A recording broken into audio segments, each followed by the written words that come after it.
Hi friends, ఈరోజు వచ్చేసి మనకు తరచూ ఫ్రంట్ పార్ట్లో కొన్ని ప్రాబ్లమ్స్ వస్తూ ఉంటాయి. అవి ఏంటి అంటే ఎక్కువగా ఒక 5 ప్రాబ్లమ్స్ అన్నమాట. అవి ఏంటి అంటే ఆ 5 ప్రాబ్లమ్స్ కూడా మనం అసలు ఎలా సాల్వ్ చేసుకోవాలి, అవి కరెక్ట్గా వేయకపోతే ఇక మనకు బాడీలో ముఖ్యమైన పార్ట్ ఫ్రంట్ పార్టే బ్లౌజ్లో. అయితే ఆ ఫ్రంట్ పార్ట్ ఆ బ్లౌజ్కి మనం సెట్ చేయలేదనుకోండి, ఇక సెట్ కాదు, ఆ బ్లౌజ్ పక్కకు వేయాల్సిందే.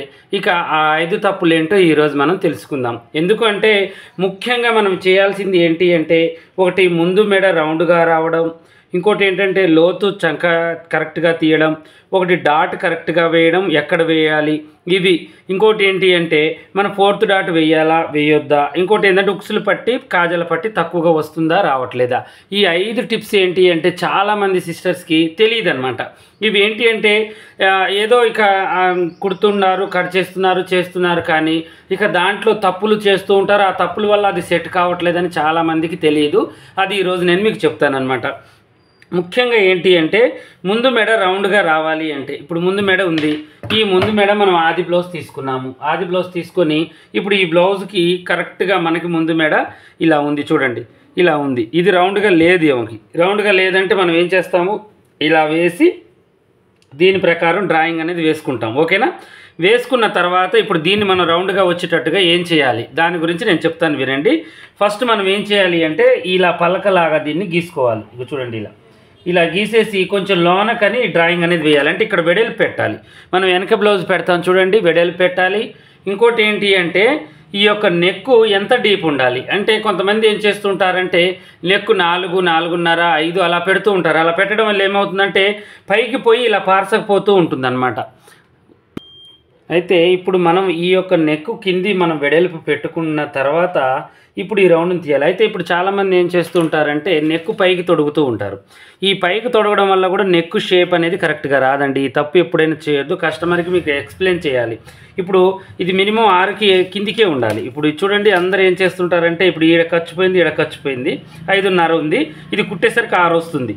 ఈ 6 కంటే కొంచెం కిందికి ఉంటేనే మనకి నెక్కు ముందు రౌండ్, వెనక డీప్ అయినా ముందు డీప్ అయినా ఎప్పుడైనా కొంచెం కిందికి తొడిగితేనే ఆ షేప్ యొక్క ఆకారం మనకు కనబడుతుంది. అలా కాకుండా కొంతమంది పైకి తొడిగి ముందు రౌండ్గా రావట్లేదు, వెనక కూడా పైకి తొడిగి వెనక రౌండ్గా రావట్లేదు అంటున్నారు. అది మన టైలర్లో తప్పు అయితే కాదండి. కిందికి తొడిగిన వాళ్ళకే ఏ షేప్ మోడల్ పెట్టినా కూడా మనకు కనిపిస్తుంది. అది వాళ్ళకి ఎక్స్ప్లెయిన్ చేయండి. మీరు కూడా చేసేటప్పుడు కింద వెడల్పు పెట్టండి, పైన మాత్రం ఎంతైతే ఉందో అంత పెట్టేసి ఈ రౌండ్ని తీసేసుకోండి.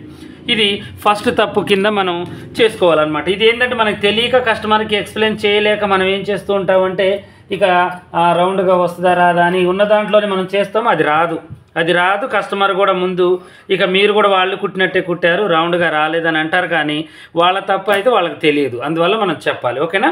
నెక్స్ట్ వచ్చేసి మనం ఏం చేయాలి అంటే బ్యాక్ అండ్ ఫ్రంట్. బ్యాక్ ఫ్రంట్లో కొంతమంది ఏం చేస్తుంటారంటే షోల్డర్, మనిషికి మించిన షోల్డర్ పెడుతూ ఉంటారు. అంటే ఇప్పుడు 5 పెట్టే కాడ 5.5 పెడతాము. 5.5 పెట్టినప్పుడు షోల్డర్ డొల్లతంతో పాటు ఈ బ్యాక్ ఫ్రంట్ కూడా తేడా వస్తుంది. ఎందుకంటే ఇప్పుడు మనం ఇక్కడికి పెట్టాల్సిన షోల్డరు, ఇప్పుడు చూడండి ఇది ఇక్కడికి ఉంది, ఇప్పుడు ఇక్కడికంటే మనం ఎంత పెట్టాలి, మినిమం మొత్తం కలిపి 5 ఇంచులు పెట్టాలి. చూడండి 5 ఇంచులు ఇక్కడికి పెట్టాలి. ఓకేనా? ఇంకా చూడండి ఇలా ఉంది కదా, ఇక్కడ నుంచి కొలత పెడుతున్నాను నేను. ఇప్పుడు ఇక్కడికి మనం 5 ఇంచులు పెట్టాలి.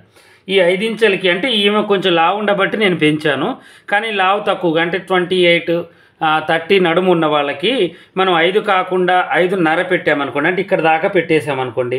ఇక్కడ దాకా పెట్టేసినప్పుడు ఇప్పుడు ఇది ఏముంది, ఇక్కడికి రావాలి కదా, మనం దానికంటే ఎక్కువగా క్లాత్ పెట్టాము. ఈ క్లాత్ అంతా ఎక్కువ ఏమవుతుంది, మనకి ముందు పార్ట్ అయినా వెనక పార్ట్ అయినా ముడత కింద వచ్చేసి ఆగిపోతూ ఉంటుంది. ఇది ఒక్కటి మనం గుర్తుపట్టి ఈ తప్పు మళ్ళీ రాకుండా మనిషిని బట్టి షోల్డరు, మనిషిని బట్టి చంక భాగం పెట్టాలి. ఓవర్గా చంక పెట్టినా, ఓవర్గా షోల్డర్ పెట్టినా, మనిషికి ఎక్కువగా పెట్టినా ఈ ముడతలు అనేవి ఎక్కువగా వస్తూ ఉంటాయి. మీరు ఒక్కసారి గమనించి దాన్ని బట్టి మీరు చేసేసుకోండి, అంటే ఆ కొలతని బట్టి మీరు చేసేసుకుంటే సరిపోతుంది. ఇప్పుడు ఇది రెండో తప్పు. ఈ రెండో తప్పు చేయకుండా మళ్ళీ రాకుండా చూసుకోండి. ఓకేనా? నెక్స్ట్ వచ్చేసి డాట్స్ ఎక్కడ పెట్టాలి. ఈ డాట్స్ అనేవి ఏం చేస్తూ ఉంటారంటే చాలామంది సిస్టర్స్ ఇక ఏదో కొలత ప్రకారం ఇక్కడ సెంటర్కి పెట్టాలి, ఎలాగో పెట్టేస్తాం, ఆది బ్లౌజ్ కుంది పెడతామని అంటూ ఉంటారు. అలా చేయొద్దు.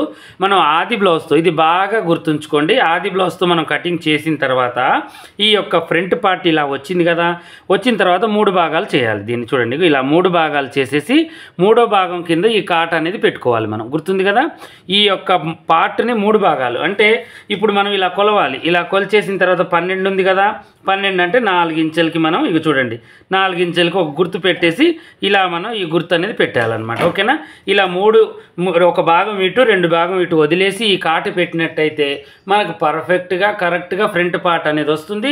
ఇక తేడా లేకుండా వస్తుంది. కొంచెం ఇటైనా కొంచెం అటైనా ఏమవుతాయంటే ముందు షేప్స్ దగ్గరికి రావడం, కొంచెం అటైతే ఇలా వెడల్పోయి చంకలోకి వెళ్ళిపోవడం, ఇలాంటివి జరుగుతూ ఉంటాయి అన్నమాట. ఇదొక్కటి మీరు గమనించుకొని ఈ తప్పు కూడా రాకుండా చేసుకోండి. ఎప్పుడైనా చూడండి కటింగ్లో మనకి కొన్ని తెలియకుండా మనం కటింగ్ కరెక్ట్గానే ఉందని కట్ చేస్తాం, కానీ స్టిచ్చింగ్ చేసిన తర్వాత వాళ్ళు వేసుకున్న తర్వాత చాలా తప్పులు తేలుతాయి. దాంట్లో ముఖ్యంగా ఫ్రంట్ పార్ట్లోనే ఎక్కువగా ఉంటాయన్నమాట. బ్యాక్ పార్ట్ పర్ఫెక్ట్గా చేసుకుంటాము, దాన్ని బట్టి మళ్ళీ ఫ్రంట్ పార్ట్లో కొన్ని సరిదిద్దుకునే ఉంటాయి. అవి సీనియర్లకు అర్థమవుతాయి, కానీ కొత్తగా నేర్చుకున్న వాళ్ళకి ఎప్పటి నుంచో కుట్టే వాళ్ళు కూడా మన ఛానల్లో ఉన్నారు. వాళ్ళ గురువులు ఎలా అయితే చెప్పారో అలాగే అదే పోకడ పోతూ ఉంటారు, మార్పులు చేర్పులు చేయరు. ఏదో ఒక నలుగురికి అయితే సెట్ అవుతాయి అలా, కానీ మిగతా 6% మెంబర్స్కి 10లో 6% మెంబర్స్కి సెట్ కావన్నమాట. ఇవే ప్రాబ్లమ్స్ వస్తూ ఉంటాయి. వీటిని కాచి వడపోసేటట్టుగా మనం అన్నీ తెలుసుకోవాలన్నమాట. పనిలో మనం మెట్టు బై మెట్టు ఎక్కాలి, కానీ ఎక్కిన మెట్టు మీదనే కూర్చొని నేను కుట్టగలుగుతున్నాను ఓవర్ కాన్ఫిడెంట్. నేను ఒక సిస్టర్ని నిన్న చూశాను. ఆమె ఏమంటున్నారంటే నేను 10 సంవత్సరాలు అయింది కుట్టబట్టి నాకు అన్నీ వచ్చు, నాకు ప్రతిదీ వచ్చు, నేను అది కుడతాను ఇది కుడతాను. కాదండి, పని విషయంలో ఎవరైనా కూడా సీనియరు జూనియరు అనేది ఉంటుంది పని విషయంలో. కానీ పని విషయంలో నాకు సీనియారిటీ ఉంది అని కాదు, నాకు ఎంత పని వచ్చింది అన్నది ముఖ్యం. నేను ఆమెలో ఆ యొక్క అట్లా మాట్లాడడం చూశాను. తప్పు లేదు, మాట్లాడొచ్చు, చేయొచ్చు, కానీ ఎక్కడ మాట్లాడాలి, మనకు వచ్చిన పని వచ్చుద్దా రాదని కరెక్ట్ చేసుకుని మాట్లాడాలన్నమాట.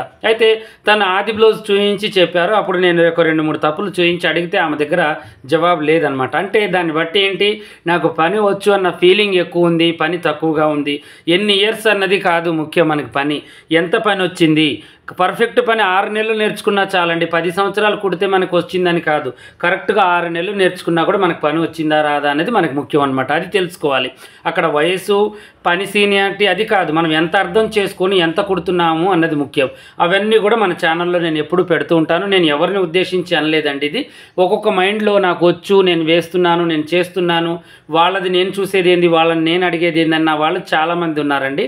అలా చేయొద్దు. పని విషయంలో వయసుతో సంబంధం లేదు, పని అది ఏంటంటే మనం నేర్చుకున్న తర్వాత అది సీనియారిటీ అనేది మనకి ఇవ్వబడుతుంది. అది మనంతటకు మనం తెచ్చుకోకూడదు. ఒక 10 మంది కలిసి ఫలానా వాళ్ళు మంచి కుడతారు, వాళ్ళ దగ్గరకు వెళ్ళండి అని ఆ పేరు వచ్చినప్పుడు దాని యొక్క అర్థం మనకి మనం సీనియర్ అన్నట్టుగా వస్తుంది అనమాట. అలా మనం నేర్చుకోవాలి, ప్లస్ చేయాలి. ఓకేనా. అయితే ఇప్పుడు మనం ఏం చేసాము, ఒకటి నెక్కుది, ఒకటి చంకది, ఒకటి డాట్ది నేర్చుకున్నాము. ఇదే డాట్ ప్రకారం ఇది 3 భాగాలు చేసి పెట్టుకోవాలి. తర్వాతకి ఈ చంక భాగం కూడా చెరిసగానికి పెట్టేసుకోవాలి. దీన్ని బట్టి ఆటోమేటిక్గా ఇది వస్తుంది. తర్వాతకి 4th డాట్ వేయాలా వద్దా, ఇది 4వ తప్పు కింద నేను చెప్తున్నాను. ఇది ఏంటి అంటే వాళ్ళ ఇష్టం. ముందు మంచిగా తొడగాలి, నీట్గా తొడగాలి. ఈ 3టికి పాటు ఇటు ఏదో కోల్పోతున్నాను అనే దానికి ఒక 4వ డాట్ వేయడం కోసమే, కానీ దానివల్ల మనకి పెద్ద ప్రయోజనాలు ఏమీ లేవు, అలా అని నష్టాలు కూడా ఏమీ లేవు. వేసుకోవచ్చు, ఎందుకంటే పర్ఫెక్ట్గా ఉంటుంది. ఇప్పుడు 4 పక్కల 4 పోటీలు పెట్టి కలర్ నిలబెడితే ఏమవుతుంది, మనకి కరెక్ట్గా ఉంటుంది. 3 పక్కలు నిలబెట్టడం వల్ల కొంచెం ఒక పక్కకి ఇలా ఒరిగినట్టుగా ఉంటుంది, అంతే. దానికోసమని ఇది వేసి ముందు పర్ఫెక్ట్గా ఉండడం కోసం వేసుకోవచ్చు. దాన్ని వేయాల్సిన అవసరం లేదు, ఉండాలి అనేది కూడా అవసరం లేదు. ఇవి 3 మాత్రం చాలా ముఖ్యము. దాంతోపాటు అది కూడా వేయాలి అనుకుంటే మాత్రం షేప్ బెల్ట్ కొంచెం వెడల్పుగా కట్ చేసేసుకొని ఇది వేసేయండి. సైడ్ జాయింట్ చేసేటప్పుడు సరిపోతుంది. ఓకేనా. ఇక దానికి ప్రత్యేకంగా కటింగ్ మనం ఫ్రంట్ పార్ట్ ఎక్కువ పెట్టుకోవాలి, అలా చేయాలి ఇలా చేయాలి అయితే ఏమీ లేదు. కరెక్ట్గా పెట్టేసుకొని షేప్ బెల్ట్ ఒకటి కట్ చేసుకునేటప్పుడు కొంచెం వెడల్పుగా పెట్టుకోండి. ఓకేనా. ఇది 4వ తప్పు. ఈ తప్పు మళ్ళీ మీరు రాకుండా చూసుకోండి. అంటే ఇది ఒక క్లియర్ చేశాను మీకు, అంతే. ఇదేదో వేస్తే తప్ప లేకపోతే తప్పు లేదా అనే వాళ్ళకి ఇదొక మీకు క్లియర్ కావాలని చెప్పేశాను. ఇక 5వది ఏంటంటే చాలా ముఖ్యమైనదండి. ఇది ఒక్కటి మనం సెట్ కాలేదనుకోండి, ముందు ఈ యొక్క పొడవు ఉక్సుల పట్టి కాజల పట్టి ఎక్కువైపోయి పొట్ట మీద పడడము, లేదంటే తక్కువైపోయి చెస్ట్ భాగం బయటికి తన్నినట్టుగా కనిపించడము. కొంతమంది సిస్టర్స్కి ఈ పట్టి తక్కువగా ఉండేనండి, కింద నుంచో పైనుంచి ఇలా మనకి బయటికి తన్ని పట్టినట్టుగా టైట్గా కంఫర్ట్గా అనిపించదు అనమాట. అది ఎందుకంటే ఉక్సులు పట్టి కాజల పట్టి వాళ్ళకి సరిపడగా పట్టకపోవడం వల్ల. అంటే ఇప్పుడు వాళ్ళకి ఇంత అయితే సరిపోతుంది, ఎక్కువగా చెస్ట్ ఉన్న వాళ్ళకి మనం ఇది కొంచెం పొడిగే పెట్టాలి.